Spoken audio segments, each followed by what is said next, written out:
Okay, y'all, let's chat for a second. Next week is Teacher Appreciation Week, and I believe it's Tuesday, May 2nd, I believe is the date. That is actually Teacher Appreciation Day. So I know it's the end of the year. It's always end of the year. So in case you were like me, if my kids were in school and you waited to the last minute and you're like, oh, I need something for the teacher, I got you covered. So let's go through some ideas. I have a lot of family and friends that are teachers. My aunt is a teacher. She has been for years and years and years. My cousins are teachers. One of my cousins, his wife's family are all teachers. There's a whole bunch of people that I worship with that are teachers. So I've got teachers all around me, plus I homeschool. So yes, while my children are not in public schools, I am very connected with the teachers who are in public and private schools. So I reached out to all of them so that you can get the inside info as to what they like and what they don't. So let's go through the list. You ready? Let's go. Okay, so the first thing on the list is going to be a little late this year, maybe to do it, to work it in this year. But I'm telling you now so that you can get it ready over the summer and have it ready for the first day of school come fall. And then it's going to save you this headache next year at this time. So one thing that I saw, and then a couple of my friends that are teachers did tell me that this happened to them and they thought it was amazing and really great, was the mom sent to school like the first week of school, like a little questionnaire sheet, and it was like homework for the teacher. And it had all kinds of things. What are your hobbies or your interests? Do you like to travel? Do you like to read? Just all kinds of things. I'm sure you could probably go on Pinterest and there's probably like printables that you can do, or you can get ideas from the different ones and make up one on your own and print it out. It doesn't have to be all cutesy. You could just simply fill out some questions on a Word doc, print it, and send it to school with the kids. Okay, so then hold on to it. And then for not only for teacher appreciation, you could also have one of the questions on there is like, when is your birthday? Is there any events happening this year? Like, let's say, are you getting married this school year? Are you having a baby this school year? Because if they are, then their chances are they're going to have a gift registry somewhere, which is going to help you when it comes time to getting them some sort of a gift. So let's say a teacher was getting married this year and maybe their wedding date is in July. Okay, so here it's teacher appreciation. You can go on their gift registry, and if there's not anything on the registry that you really want to buy or maybe can't afford to buy anything, get them a gift card to that place. So if they register, let's say at Target, and everything on that registry is like $50 or more, and you can't afford that, but you know that they're registered there, get them a Target gift card and put $5, $10 on it, and they can put that towards whatever's not bought off of their registry. Does that make sense? Or a baby, if they're going to have a baby sometime either during the school year or after in the summer, over summer break, you can find out where they're registered. If they're registered, Amazon, Babies R Us, Walmart, Target, and get some little trinkets off of their registry, or something for the baby, a stuffed animal or a blanket, something like that. You can ask, do they have pets? And you can always get like pet treats, some little milk bones or a cat toy or whatever it is. I remember when I was in the 2nd grade, my teacher had Scotty dogs and she loved her Scotty dogs. So you could always, if you know that, if your child comes home and tells you that Miss So-and-so or Mr. So-and-so has this at home, they talk about it all the time, remember that, write it down, stick it in your phone, something, so that you have something to pull back on later for the teacher's birthday, if they have a birthday throughout the school year, or if they have some sort of a life event happening. Maybe it's a milestone wedding anniversary. Maybe they're having their silver wedding anniversary. You know, that's a big deal. That gives you an opportunity to teach your children to celebrate the big moments, the big milestones in other people's lives, and to be thoughtful and to take note of things that are going on that's a big deal in someone else's life, even though it doesn't affect them at all. So that's number one. Get the questionnaire, put all the questions that you want on it, have the teacher fill it out like the first week of school next year and hold on to it all year long, and just make a mental note if there's any events going on in their life, like baby, wedding, that sort of thing, throughout the school year, so that when those events happen, you're ready and you've got your list for end of school teacher appreciation. So that's number one. What about this? What if you know what candy or treat your teacher likes, right? So maybe they like something like this, because you know those kids in that class, sometimes they're sour and sometimes they're sweet. Maybe something like this they can put in their drawer and keep. Or what if they like chocolate like me? Who doesn't need a good piece of chocolate on those crazy days with those kids? Y'all know what I'm talking about. Get something like this. They're individually wrapped. They can keep them in their drawer. Get the large bag. Come on, teachers deserve it. Okay, number three on the list is have your child, if they're old enough, which pretty much if they're going to school, they're old enough. The only ones that might not would be like the pre-K, like the 2-year-old ones. And even then, they can do more than you think. Have them, if they're old enough to write a letter, like middle school, high school, how much they've learned from them, what they will always remember from their class. Write it in their handwriting, sign their name to it, date it, and give it to them.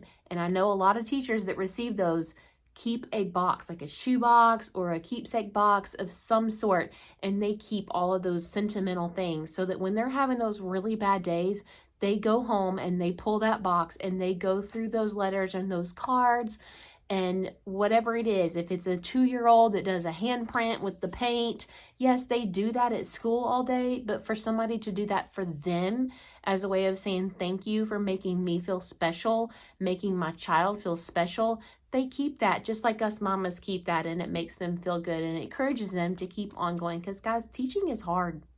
So I would say number 3 would be definitely write a letter or a note or make some sort of a little craft. Like you can, again, go on Pinterest. There's all kinds of ideas on there. It doesn't have to be anything extravagant or super fancy. It just needs to come from the heart. Mamas, you know that. You know what it's like. So don't discount the heartfelt letters and crafts. Okay, so we've got those. How about number 4? What teacher has extra money to go out to lunch, or the time to go out to lunch? Most of the time they are sitting in their room grading papers or whatever they're trying to do while they shove something down their throat for 10 minutes. So what if you find out, like, let's say you did the questionnaire and they told you what their favorite place to go eat is, okay? Or your kid tells you because they talk about going there a lot. So the kid knows that, I don't know, Chipotle is their favorite restaurant. So you try to figure out what they want, or just call or text if you have their number. Say, hey, I got your lunch today. What do you want from Chipotle? Or what do you want from Chick-fil-A? Or what do you want from, wherever that they say they want it from? Get their order and then go get it and deliver it to them if you can, because you should know what time they have lunch if you know what time your kid goes to lunch, right? So then you can either go get it and hand deliver it yourself if you can, or if you can't, you're working or whatever the case, DoorDash it. DoorDash it to the school. They're going to feel so loved and so appreciated that you thought of them, and you're making sure that not only are they eating a lunch, but it didn't cost them money and it was a treat. And they didn't have to pack a lunch from home, or if they did, they can take it right back home or leave it there for the next day if they want to. Get them some lunch. Here's another idea. Gift cards. They don't go bad. They don't expire. They don't make you sick. Any of these, great. Here's some ideas. Instead of going and getting Starbucks, because yes, teachers probably like coffee. Not everybody drinks coffee, and they are now limited to only the things at Starbucks. What if you did something like this? Teachers really don't make a lot of money. Sometimes they struggle buying groceries and things for their household. What if you get them a grocery store gift card, okay? They could go get groceries, they could get supplies for their classroom, they could get snacks, they could get paper products, whatever they might need. Or things for their kids. If they have kids, they can get diapers or whatever they need with it. Same with Target. They can do Target. They can get clothes to wear to work. They can get school supplies. They can get food, groceries, whatever they need from Target. Okay, what about Amazon? Who doesn't love Amazon? Teachers need Amazon, right? I'm sure all teachers use Amazon. They can use it for whatever they need, whether it's food, clothes, shoes for work, supplies for this classroom, whatever they need it for. Or just cover all your bases and they can use it anywhere. Just get a Visa gift card. Pretty easy, right? And if you're somewhere like a Kroger, Smith's, Fred Meyer, something like that that has the fuel points reward system, get them when they're 4 times the fuel points. And then you get a reward for rewarding a teacher. Win-win. Okay, check this one out. Idea number 6. This is going to be a little bit more toward the elementary age because high school, just not so much. But usually, or at least when I was in school, and it might be different now, you tell me if I'm wrong, comment down below. Typically in an elementary school setting, there is what used to be a room mom or a room mother or a room parent, or at least I may be telling on myself on my age.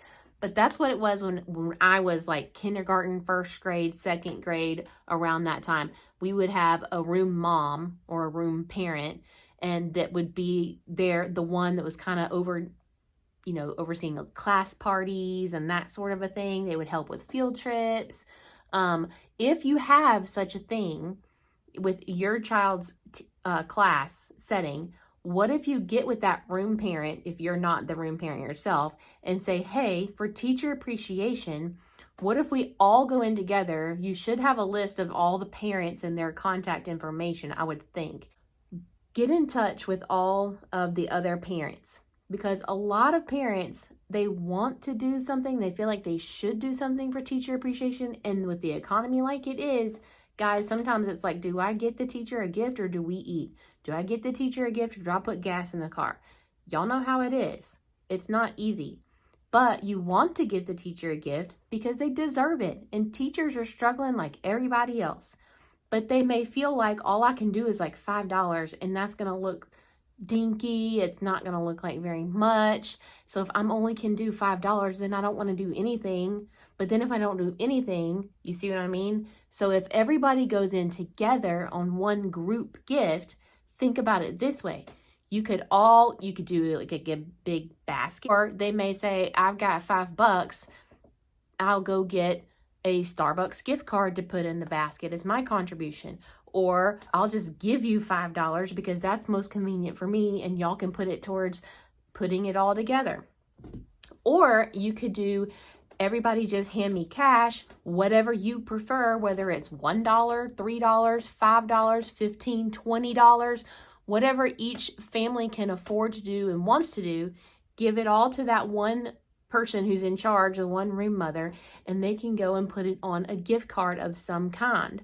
So like we already talked about, the gift cards for like the grocery store, right? Or Target. So if every child in a class of 20 kids, let's just say 20 kids, and each family gives $5, that's $100 gift card that you can get a Visa gift card or a Kroger gift card. $100 would be a really nice teacher appreciation gift that they could use to go get whatever they need. They could use it for themselves, for their families, if they need groceries. Because remember, I don't know, they're different districts do it different ways, but a lot of teachers don't get paid over the summer months. So they have to kind of spread their budget out throughout the year because they don't get paydays when they're not in school. So just think about a gift card for groceries might really, really be appreciated by that teacher once school lets out here at the end of the year and they need to pay bills and they need to get groceries over the summer. So what about a big group gift from the whole class? Here's an idea. Do a really nice plant for the classroom. They can put it on their desk, or if they would like to, they could take it home. Look at these cute little pots. The teacher and the student. Cute. Okay, so item number 8 on the list, okay? Now we talked about like the big group gift basket from the whole class, but you don't have to do it from the whole group. if you would like to do a gift basket. If you didn't see it, I think Wednesday's video where I did a gift basket for our neighbors next door, and I gave different ideas of where you could use it, you could totally turn that idea into a teacher appreciation gift basket. So I will link that video in the description box down below so you can go and check that out. You could just do a nice little basket. It doesn't have to cost a lot. Something they could use in the classroom next year if for some storage if they want to, or if they like it and it fits with their decor is at home, they can take it home and use it at home, or maybe they could use it in their car for storage. Lots of different ways, something that's functional. And then you could fill it with all kinds of stuff. You could fill it with like supplies for the classroom, like rolls of Scotch tape, maybe some ink pens, maybe some whiteout, paper, a ream of copy paper. Anything that you put in there that's functional, they will appreciate it because they have to spend their money on that sort of stuff. You could include a nice note with it. You could include like a $10 gift card to something somewhere. If you know specifically they like a certain treat, put it in there. You could put snacks in there. You could put like bags of chips and like candy bars or some energy drinks if they like those, or any kind of thing that you think they would like. Just anything to say thank you. Do a gift basket. Idea number 9. Are you ready for this? What if you go to your local bakery or a candy maker? We have one here near me that's a local family-owned business. Miss Patricia, I'm looking at you. They have the best chocolate-covered strawberries in the world. They're amazing, mind-blowing, but I don't ever buy them because that's a treat. They are not cheap, so to speak. Teachers would probably never buy something like that for themselves because that is a treat. It is not a necessity. It can't help them in their classroom. It's not going to help them at home. We've already talked about they have to really spread their paychecks out and be smart with their money because they don't make a lot. So for someone to take the time out to go and buy something like that, like chocolate-covered strawberry, it would be really, really nice. Or go find a bakery and get like a cupcake, like one of those jumbo cupcakes that's decorated really, really pretty. Do something like that. If you know what flavor cake they like, flavor icing that they like, they would appreciate a treat. Or get a big like cookie tray, like a big party tray that's assorted cookies, sweets, chocolate dip pretzels, that kind of thing. Or make one. Just go buy the stuff and assemble it on a tray really pretty and deliver it to the teacher's lounge. That way all the teachers get to participate and they all get to have some. So they all are appreciated whether their students gave them a gift or not, and they can all pass it around. All right.